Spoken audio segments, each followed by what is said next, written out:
Imagine facing a warrior who had never known defeat, a commander whose orders were carried out with the same deadly precision as a Roman blade. Among the thousands of men who marched under Julius Caesar's banner, there were those who stood out for more than just their bravery, for their invincibility. But what makes a centurion, a simple leader of 100 men, the most feared and respected on the battlefield?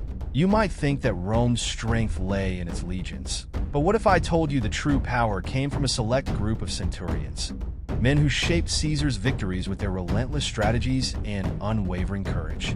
What separates an ordinary commander from a legend? Today, we'll explore the tactics and the story of the centurion who never lost a battle. Get ready to uncover the secrets of those who not only followed Caesar's orders but helped carve Rome's power, one victory at a time.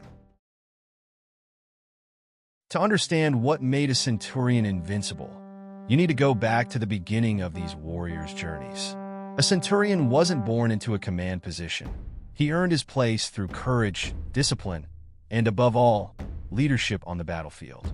Every centurion began their career as a regular soldier, proving their worth not just by their skill with a sword, but by their ability to keep a cool head in the chaos of war. Promotions were rare, and only those who showed unwavering loyalty to Rome and almost superhuman endurance could rise through the military ranks. A centurion was more than just an experienced soldier. He was a moral and disciplinary pillar for the 100 men under his command. The position required someone who could inspire, but also impose order with a firm hand. Any sign of weakness could destabilize an entire legion, and rising to the rank of centurion meant constant and relentless vigilance over his subordinates.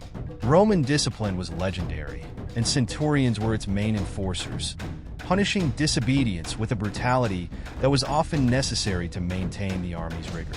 However, for those centurions who became legends, discipline alone wasn't enough. Strategy was the true key. These leaders didn't just follow orders from above. They knew how to adapt commands to the battlefield, using the terrain, the weather, and even the enemy's weaknesses to their advantage. The most feared centurions had a tactical intelligence that set them apart from the rest, capable of making quick decisions that could change the course of a battle in minutes. Their authority came from practical experience, shaped by countless campaigns. The rise to the elite also involved a tough selectivity among the centurions themselves. The Roman legion was no place for mistakes, and those who distinguished themselves in Julius Caesar's campaigns were chosen with care. Only the most capable survived years of war and tension, forging their names in blood and victories. These centurions formed an elite corps within the legions, feared not only by Rome's enemies, but also respected by their own men. The ascent, therefore, was not just a matter of martial skill, but of strategic and political survival within the empire. When a centurion reached the top, his name was already etched in the hearts of his soldiers and often in the memories of his enemies. The confidence they inspired was such that in many battles, the presence of a legendary centurion could elevate the morale of an entire legion. They were the perfect reflection of the Roman military machine. Tough, relentless, and with a single goal in mind: victory. The secret behind an undefeated centurion was his ability to think and act with calculated coolness in the heat of battle. Unlike other commanders who relied solely on brute force, these centurions employed a mix of cunning and discipline. A classic example was the combat formation known as the tortoise, testudo, where the legionaries aligned themselves with overlapping shields, creating a nearly impenetrable barrier. But for the centurion, this maneuver was more than just protection. It was an offensive tool. Under the right command, this formation could be used to advance slowly, wearing down the enemy without losing a single man. Another tactic that defined these legendary commanders was the strategic use of flanking. Instead of attacking head-on, as many opponents expected, the centurions knew how to exploit the terrain and position their troops to hit the enemy's most vulnerable points. Using the environment to their advantage was a hallmark, like ambushing enemy troops in narrow passages or using hills to launch attacks from above. The tactical minds of these warriors didn't just see the battlefield. They saw a chessboard where every move was calculated. Leading a legion required a combination of strength, confidence and intelligence. The unbeatable centurions were those who didn't hesitate to make risky, yet calculated decisions.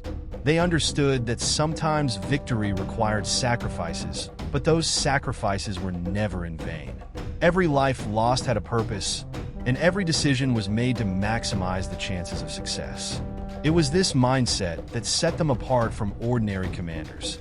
The willingness to go beyond, to see past the immediate, and to lay the groundwork for long-term success. Moreover, these leaders knew how to turn weakness into strength.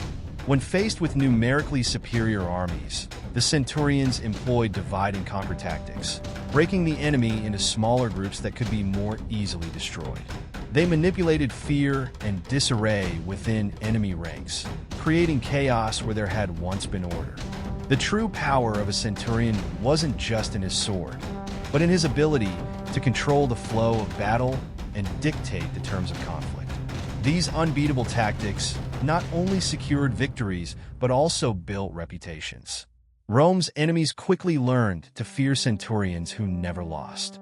Every battle was a lesson for their soldiers and a reminder to their opponents that they weren't facing just any army. They were up against a disciplined force, led by a sharp and relentless mind. These centurions were not just leaders. They were architects of victory. Some battles have the power to define not only a commander's career, but also to rewrite the course of history. For the legendary centurions of Julius Caesar's legions, there were pivotal moments when a single action on the battlefield determined not just victory, but the fate of entire empires. A classic example was the Battle of Alesia, where the siege led by Caesar and his commanders, including unbeatable centurions, became a symbol of Roman military strategy. The decision to completely encircle the city and confront a reinforcing army at the same time could have been catastrophic, but the centurions, with their tactical skills, played a crucial role in securing victory. A centurion's mastery in the field wasn't limited to commanding his own men. During confrontations like this, it was common for them to take control of larger units, adapting Caesar's general orders to the specific needs of each situation.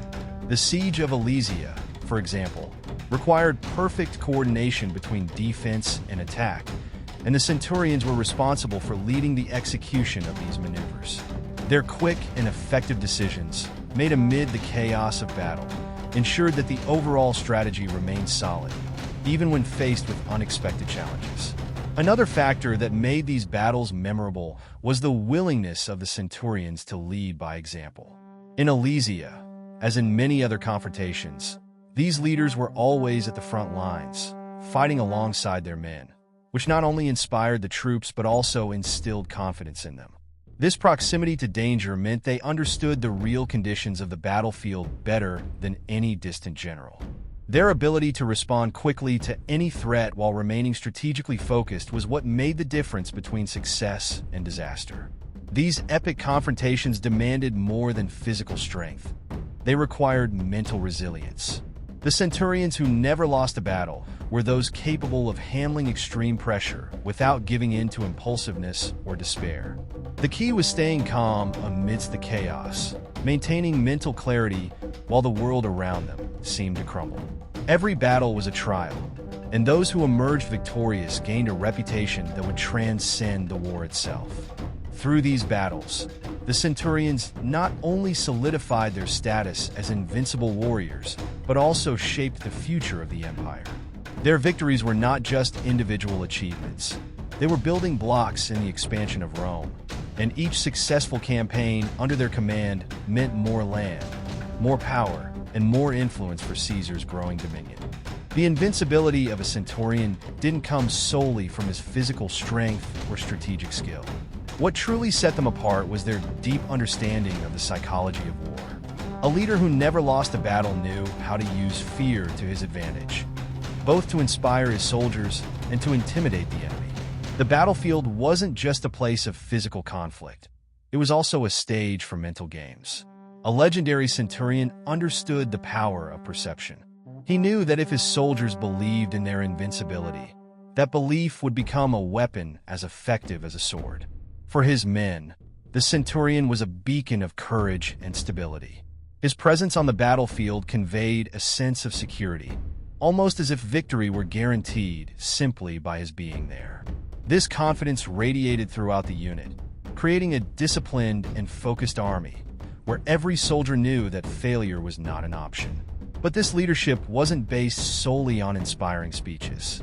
Centurions who reached legendary status cultivated a unique mix of respect and fear. They were admired for their bravery, but also feared for their strictness and capacity for severe punishment, ensuring that discipline was maintained at all costs. At the same time, these centurions manipulated the fear in their enemies' hearts. A reputation built on consecutive victories meant that even before the first sword was drawn, the enemy was already psychologically shaken. Armies facing invincible centurions knew they were up against commanders who rarely made mistakes and who could turn even the most adverse situations into triumphs. This invisible terror spread quickly through enemy ranks, undermining their morale and compromising their chances of fighting effectively. Another crucial aspect of the psychology of an invincible centurion was the ability to control his emotions amid the chaos. While the battlefield boiled with violence, these leaders maintained absolute calm. They did not allow anger, fear, or panic to interfere with their decisions. It was this calculated coolness that made them seem almost superhuman to both their soldiers and enemies. Controlling one's own fear was the first step to controlling the fear of others, and the unbeatable centurions were masters at this. The psychological impact of an invincible leader extended far beyond the battlefield. Defeated enemies often spread terrifying stories about the centurion, further amplifying his fame. These narratives fed the legend that certain commanders could not be defeated, reinforcing their aura of invulnerability. Thus, the myth of the invincible centurion grew, becoming almost immortal, a psychological force that Rome would repeatedly use to dominate its adversaries.